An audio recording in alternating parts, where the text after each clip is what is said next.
بسم اللہ الرحمن الرحیم۔ کہتے ہیں کہ انسان اپنے کھودے ہوئے گڑھے میں ہمیشہ خود ہی گرتا ہے، اور میرے ساتھ یہ عملی طور پر ہوا تھا۔ آج میری شادی کا دن تھا اور میری سب سے بڑی مراد پوری ہونے جا رہی تھی، کیونکہ ابا نے ظفر کے ساتھ میرا رشتہ طے کر دیا تھا۔ میں دلہن بنی اپنے خوابوں میں ظفر کے ساتھ زندگی کے خواب دیکھ رہی تھی کہ تبھی ہمارے پورے گھر میں ایک ہلچل سی پیدا ہو گئی تھی۔ میرے پاس جو لڑکیاں بیٹھی ہوئی تھیں وہ اٹھ کر باہر بھاگی، کچھ کہہ رہی تھیں کہ بارات آ گئی ہے، جبکہ میری اماں کو جب میں نے دیکھا کہ اس کے چہرے پر ہوائیاں اڑ رہی تھیں، یہ دیکھ کر مجھے سمجھ نہیں آیا تھا امی اتنی پریشان کیوں ہیں۔ تبھی یہ میرا کمرہ دیکھتے ہی دیکھتے خالی ہو گیا۔ سب لوگ باہر کھڑے تھے، میں کسی سے کچھ کہہ بھی نہیں سکتی تھی کہ میں گھونگھٹ کیے بیٹھی تھی۔ ظفر سے 3 مہینے پہلے ہی ملاقات ہوئی تھی، پھر ظفر کی ماں ہمارے گھر آئی اور رشتہ ہوا۔ آج ہماری شادی تھی۔ میں ظفر کے بارے میں سوچ کر بہت زیادہ خوش تھی۔ آج تک ہمارے خاندان میں کسی نے بھی یہ جرات نہیں کی تھی کہ اپنی پسند کی شادی کرتا۔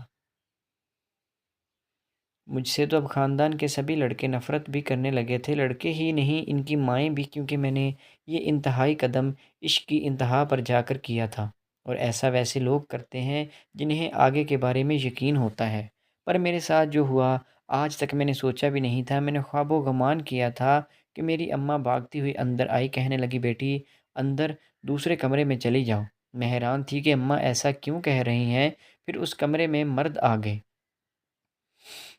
ایک عجیب بحث مباحثہ چھڑ گیا۔ اماں نے مجھے دوسرے کمرے میں بٹھا دیا، یہاں پر کانوں میں آوازیں صاف پڑ رہی تھیں۔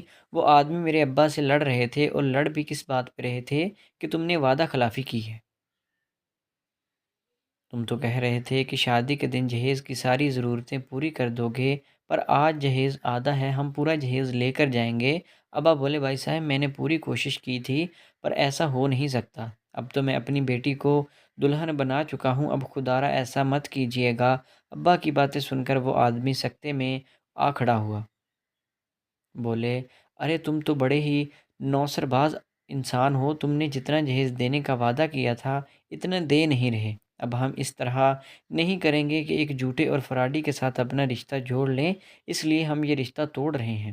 مجھے اس وقت اپنے باپ پر غصہ آنے لگا کہ انہوں نے جہیز کی رقم پہلے پوری کیوں نہیں کی۔ آخر یہ دھوکہ دینے کا کون سا طریقہ تھا کہ ان شادی کے دن آ کر ابا نے جہیز دینے سے انکار کر دیا۔ اگرچہ جہیز دینا ایک غلط رسم ہی صحیح، پر شادی والے دن تک جھوٹ بولنا بھی سمجھ میں نہیں آتا۔ میں ابا سے دل ہی دل میں بہت ناراض تھی۔ مجھے امید تھی کہ ظفر مجھے آ کر لے جائے گا، وہ بھی تو مجھ سے محبت کرتا ہے، پر وہ بڑا بے وفا نکلا۔ شادی حال سے بھی اپنا صحرا سجائے واپس چلا گیا، جیسے میں کوئی انسان نہیں بلکہ ایک چیز ہوں جس کا سودا کیا جا رہا ہے۔ میں اس رات بہت روئی، میرا دل تھا کہ پھٹ رہا تھا۔ میں نے سوچا نہیں تھا کہ زندگی میں ایسا بھی ہوگا۔ اس رات یہ امید لے کر سوئی کہ شاید ابا جہیز اکٹھا کر لیں اور مجھے دوبارہ اپنے گھر سے جانے کا موقع مل جائے گا، میں رخصت ہو جاؤں، پر ایسا نہیں ہوا۔ صبح ہوئی تو اماں نے لال دوپٹہ میرے اوپر پھینکا اور بولی جلدی سے اوپر پہن کر تیار ہو جا۔ میں دل میں خوش ہوئی تھی کہ شاید ظفر کی ماں مجھے لینے آ گئی ہے، ظفر کو بھی احساس ہو گیا ہے۔ میں کمرے میں گئی، اچھی خاصی تیار ہوئی تو پہلے ہی تھی، رات کو میک اپ کے ساتھ سو گئی تھی۔ میں نے میک اپ اتارا اور نئے سرے سے دوبارہ میک اپ کیا، اور صرف لال دوپٹہ نہیں اوڑھا بلکہ اپنا عروسی جوڑا پہن کر باہر آئی۔ میں سوچ رہی تھی کہ صحن میں ظفر کی ماں اور ظفر بیٹھے ہوں گے، پر ایسا کچھ بھی نہیں تھا۔ وہاں صرف مولوی صاحب ابا جان کے ساتھ بیٹھے ہوئے۔ ابا جان نے میرا نکاح کسی اور شخص کے ساتھ پڑھانا شروع کر دیا تھا۔ میں نے تو سوچا نہیں تھا کہ ایسا ہوگا، تو ابا کی طرف دیکھنے لگی۔ ابا نے مجھے سخت ڈراتے ہوئے کہا خبردار، جو اب تم نے چوں بھی کی، جسے تم اپنا عاشق کہتی تھی، تمہارے منہ پر کالک مل کر چلا گیا ہے، اب تم سے کوئی بھی شادی نہیں کرے گا سوائے میرے دوست کے۔ ابا کے منہ سے یہ باتیں مجھے بہت انوکھی لگ رہی تھی، آج سے پہلے ان کا رویہ اتنا سخت کبھی بھی نہیں ہوا تھا۔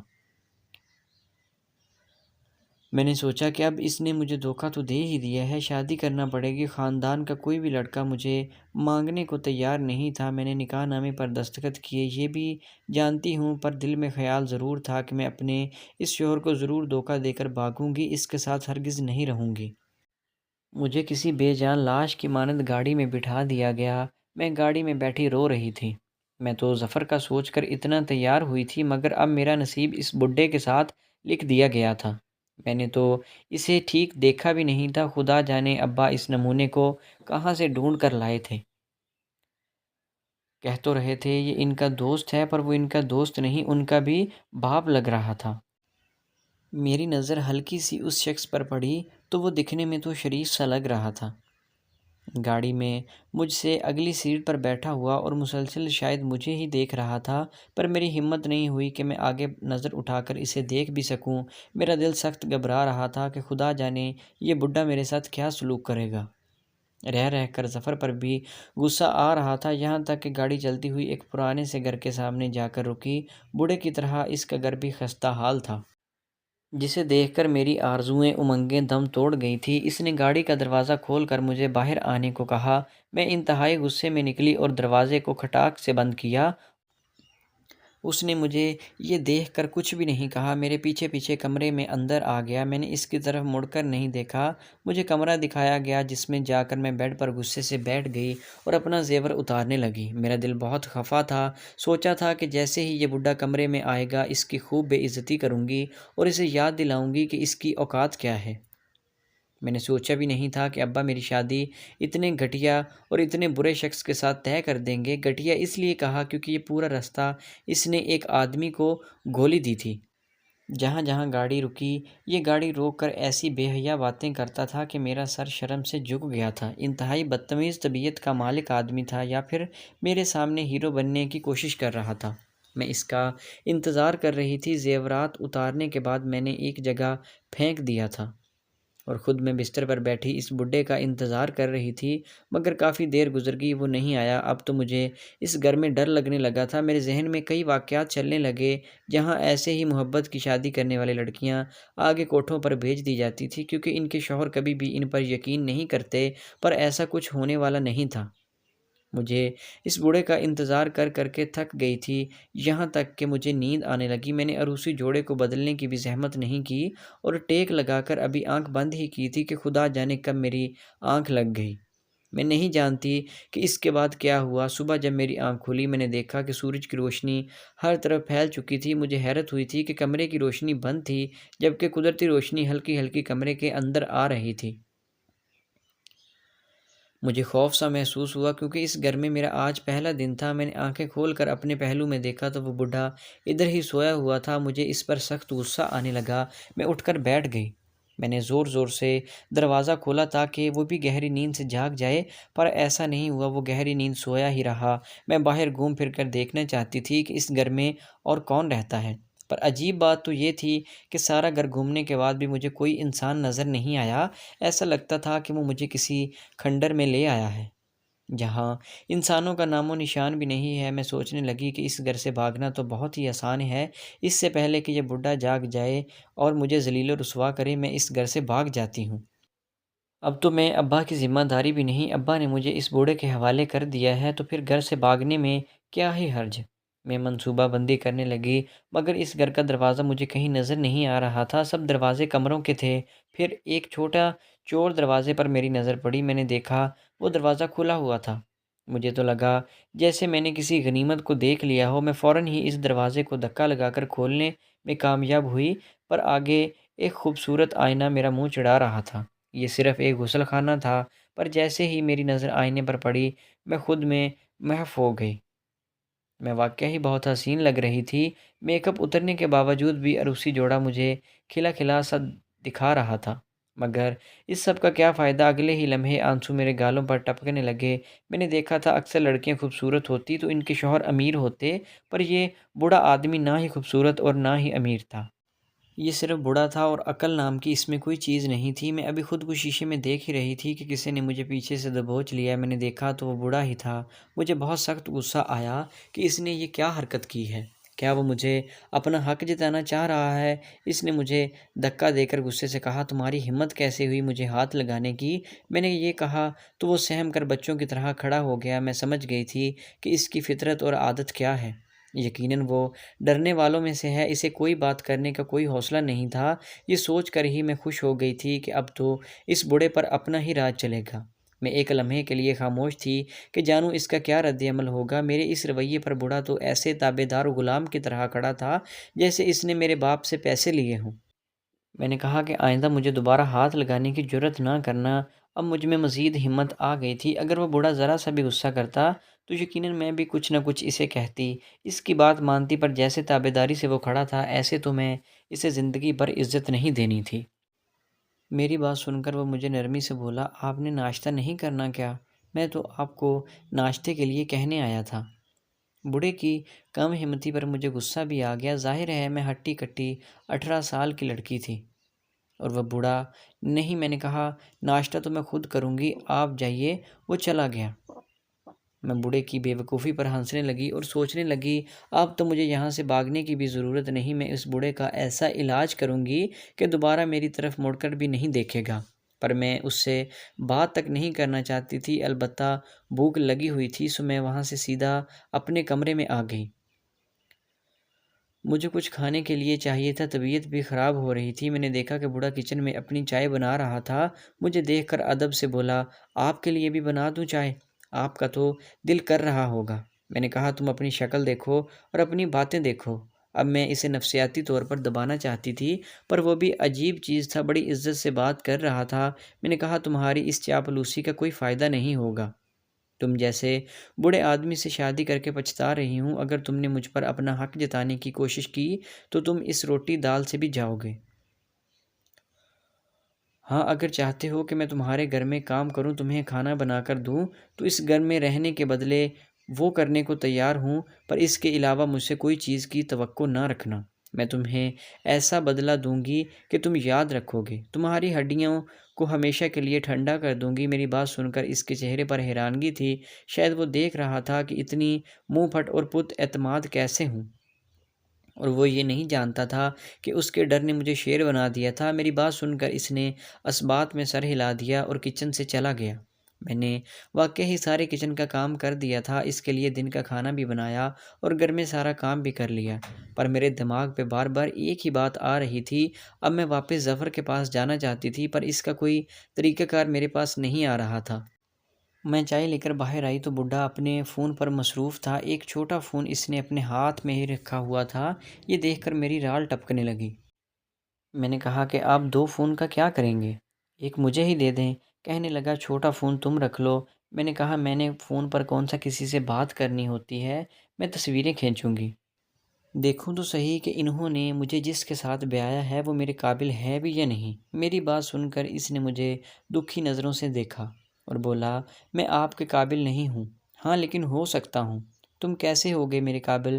میں نے ایک حقارت بھری نظر اس پر ڈالتے ہوئے کہا، کیوں نہیں ہو سکتا؟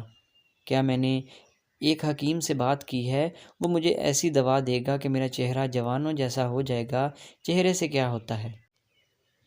میں طنزیہ ہنس کر بولی، تمہاری ہڈیاں بڑی ہیں، اب تم میں کبھی جوان خون نہیں بڑھ بھول سکتا، سو ایسی فضول باتیں اپنے ذہن سے نکال دو اور میرے خواب دیکھنا چھوڑ دو۔ میں نے اسے ایک بار پھر حقارت کی نظر سے دیکھ کر کہا، میں آپ کا خواب دیکھنا تو تبھی چھوڑ سکتا ہوں جب میں اس دنیا سے ہی چلا جاؤں۔ اس کی جذباتی باتیں سن کر وہ مجھے اور برا لگنے لگا۔ میں نے اس سے کہا، میں اس گھر سے جلد ہی چلی جاؤں گی۔ وہ کہنے لگا، تم ایسا نہیں کرنا، مجھے 2-3 دن کا موقع دے دو، میں خود کو ٹھیک کر لوں گا۔ میں نے حیرت سے پوچھا، وہ کیسے؟ کہنے لگا، بس میں 18 سال کے جوان کی طرح خوبصورت اور تر و تازہ ہو جاؤں گا، تم مجھے موقع تو دھو کے دیکھو۔ بوڑھے کی بات پر مجھے لگا وہ سٹھیا گیا ہے۔ میں نے کہا، ٹھیک ہے، اگر 3 دن میں تم جوان ہو گئے تو میں تمہاری ہر بات مانوں گی۔ میری بات سن کر وہ جوش سے اٹھ کھڑا ہوا اور بولا، تمہیں میرے جھریوں والے چہرے سے مسئلہ ہے نا؟ تم دیکھنا میں اسے کیسے تبدیل کرتا ہوں۔ میری بات سن کر وہ بہت زیادہ خوش ہو گیا تھا اور وہاں سے فوراً گھر سے نکل کر اپنے کسی دوست کے پاس چلا گیا۔ مجھے دروازہ بند کرنے کا نہیں کہا، اس نے دروازے کو باہر سے ہی تالا لگا دیا تھا۔ شاید بڈھا اپنا 1 لاکھ خرچ کرنے کے بعد بہت محتاط ہو گیا تھا۔ وہ نہیں چاہتا تھا کہ میں اس کے گھر سے بھاگ جاؤں، پر میں تو اس سے بھی زبردست منصوبہ بنا چکی تھی۔ میں نے بوڑھے کی کسی بات پر کوئی رد عمل نہیں دیا تھا۔ تقریباً 3-4 گھنٹے بعد وہ واپس آیا اور اس کے ساتھ ایک اور بوڑھا تھا، لیکن اس کی عمر تقریباً 40 سال ہوگی۔ میرے شوہر نے دروازہ بجایا۔ میں نے جب دروازہ کھولا تو سامنے ایک ہٹا کٹا جوان یعنی 40 سالہ آدمی بھی کھڑا تھا۔ وہ اسے لے کر اندر آ گیا، مجھ سے کہنے لگا، حکیم صاحب نے کہا ہے کہ میں تمہارے گھر چلوں گا۔ تمہاری بیوی کو بھی دوا دوں گا تاکہ وہ بھی تم سے محبت کرنے لگے، تو یہ دوا جو بھی تمہیں دے پلیز مایوس مت کرنا، کھا لینا۔ میں نے کہا ٹھیک ہے، میں نے کون سا دوا کھا لینی تھی، میں اس حکیم سے گولی لی مگر وہ مجھے سر سے پاؤں تک گور رہا تھا۔ کہنے لگا تمہارے شوہر کو ایک ایسی دوا دی ہے کہ یہ واقعہ ہی جوان ہو جائے گا، اور تم دیکھنا تم میری دیوانی ہو جاؤ گی۔ یہ سن کر مجھے عجیب سا لگا تھا، اسے تو یہ کہنا چاہیے تھا نا کہ میں اپنے شوہر کی دیوانی ہو جاؤں گی، کہ اس کے نئے بال نکلیں گے، نئے دانت نکلیں گے، ایسی کیا چیز تھی، لیکن اس نے ایسا کچھ بھی نہیں کہا۔ وہ عجیب سی نظروں سے مجھے دیکھتا اس گھر سے چلا گیا۔ میرے دل میں بہت سے سوالات گردش کر رہے تھے، جاننا چاہتی تھی کہ آخر اس نے ایسا کیوں کیا۔ میں نے بہرحال کوئی سوال و جواب نہیں کیا۔ وہ حکیم مجھے سر سے پاؤں تک گھورتا میرے شوہر سے باتیں کر کے واپس اپنے گھر چلا گیا۔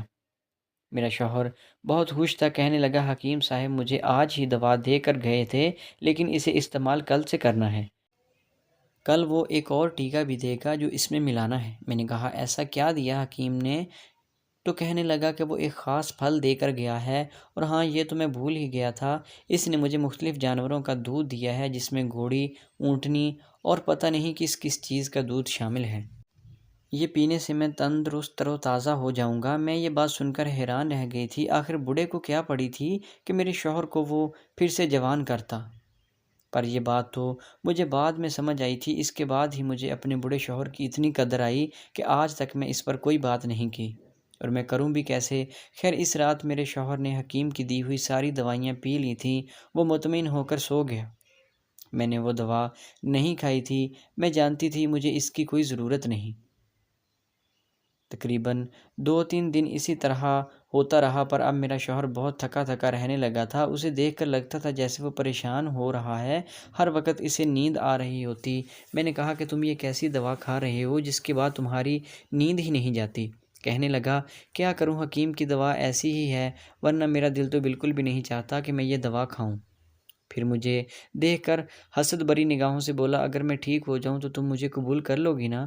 میں نے بے یقینی سے ہاں میں سر ہلا دیا، یہ بوڑھا کہاں ٹھیک ہوگا، لیکن پھر وہ ہوا میں نے سوچا بھی نہیں تھا۔ تقریباً 2-3 دن گزر گئے، میرے شوہر کی طبیعت دن بدن بگڑتی جا رہی تھی، اب اسے گردے میں بھی درد رہنے لگا تھا، یہاں تک کہ میرے شوہر کو خون کی الٹیاں آنے لگیں۔ اب میں بہت زیادہ پریشان ہو گئی تھی، اور پھر دیکھتے ہی دیکھتے چند گھنٹوں کے بعد اس کی روح قفس عنصری سے پرواز کر گئی۔ مجھے اپنے شوہر کے مرنے پر بہت دکھ ہوا، اور مجھے یقیناً اپنے آپ کو بھی بے سہارا محسوس ہو رہا تھا، لیکن اس گھر میں کوئی بھی نہیں آیا تھا، شاید کوئی میرے شوہر کو جانتا ہی نہیں تھا۔ البتہ کسی نے دروازے پر ٹھیک 5 گھنٹے بعد دستک دی، دروازہ کھولا تو سامنے میرا شوہر کا وہی حکیم دوست کھڑا ہوا تھا، جسے دیکھ کر مجھے بہت برا لگا کیونکہ یہی شخص میرے شوہر کا قاتل تھا۔ اگرچہ میں اپنے شوہر سے محبت نہیں کرتی تھی، پر پھر بھی اس قدر نفرت بھی نہیں تھی کہ اسے جان سے مار دوں۔ کہنے لگا بس تم تیار رہو، اب تم میری دلہن بنو گی۔ یہ دیکھ کر مجھے سخت غصہ آیا، میں نے کہا تم ہوش میں تو ہو؟ کہنے لگا مجھے زیادہ چالاکی دکھانے کی کوشش مت کرنا، تم نے جو اس پر کیا ہے وہ سب تم پر آ جائے گا، ایسا الزام لگاؤں گا کہ تم ساری زندگی جیل سے باہر نہیں آ سکو گی۔ میں تمہیں اچھی طرح جانتا ہوں، تم کس قسم کی عورت ہو، تم نے اس معصوم بوڑھے کو مار دیا ہے، تم ہی نے دودھ میں زہر ملایا تھا۔ اس نے ایسی بازی پھیری کہ میں دیکھتی ہی رہ گئی۔ میں جانتی تھی کہ میں پہلے ہی اپنے ابا اماں کا نام خراب کر چکی تھی، اب میرے شوہر کی وفات کے بعد جب انہیں یہ الزام دیکھنے کو ملے گا، وہ بیچارے تو اس دنیا سے ہی رخصت ہو جائیں گے۔ پہلے والے رشتے کے لیے میں نے ہی اماں ابا کو منایا تھا، اب مجھ میں مزید ہمت نہیں تھی کہ میں انہیں مزید تکلیف دیتی۔ سو میں ہیرا موتی کہلائی جانے والی لڑکی کوڑیوں کے عوض بک کر بے مول ہو گئی تھی۔ تو دوستو آپ کو آج کی کہانی کیسی لگی؟ امید ہے کہ ویڈیو پسند آئی ہوگی۔ اگر ویڈیو اچھی لگی تو ہمارے چینل کو سبسکرائب کریں۔ ملتے ہیں نیکسٹ ویڈیو میں، تب تک کے لیے اللہ حافظ۔